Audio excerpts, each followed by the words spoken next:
আমাদের আজকের রেসিপি মুরগির মাংসের লাল লাল ঝাল ঝাল ভুনা। প্রথমে প্যান গরম করে সরিষার তেল দিয়ে আগে থেকে হলুদ ও লবণ দিয়ে ম্যারিনেট করা মাংসগুলো লাল লাল করে ভেজে নিব।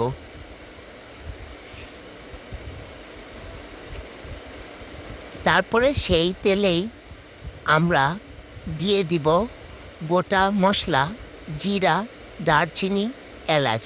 এরপর দিয়ে দিব পেঁয়াজ কুচি। পেঁয়াজগুলোকে লাল লাল করে ভেজে নেব। তার মধ্যে দিব কাঁচামরিচ, বাদাম, পেঁয়াজ, রসুন, আদা, জিরে বাটা। এরপরে দিব হলুদ গুঁড়ো, মরিচ গুঁড়ো, লবণ ও জিরার গুঁড়ো দিয়ে ভালোভাবে এটিকে কষিয়ে নেব। তারপরে আগে থেকে ভেজে রাখা মাংসগুলো দিয়ে ভালোভাবে এগুলোকে কষিয়ে নেব। এরপরে দিব আমরা আগে থেকে ফ্যাটানো টক দই এবং গোটা কাঁচামরিচ। তারপরে এগুলোকে ঢেকে দিয়ে কিছুক্ষণের জন্য কষিয়ে নেব।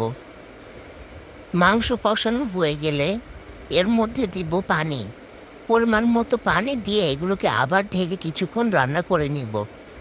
ঢাকনা উঠিয়ে সামান্য চিনি, গোলমরিচের গুঁড়ো ও ভাজা জিরের গুঁড়ো দিয়ে সুন্দর করে আর কিছুক্ষণ রান্না করে নিব।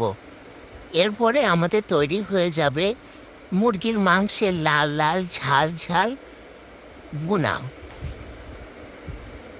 তো আজকের রেসিপি কেমন লাগলো অবশ্যই জানাবেন।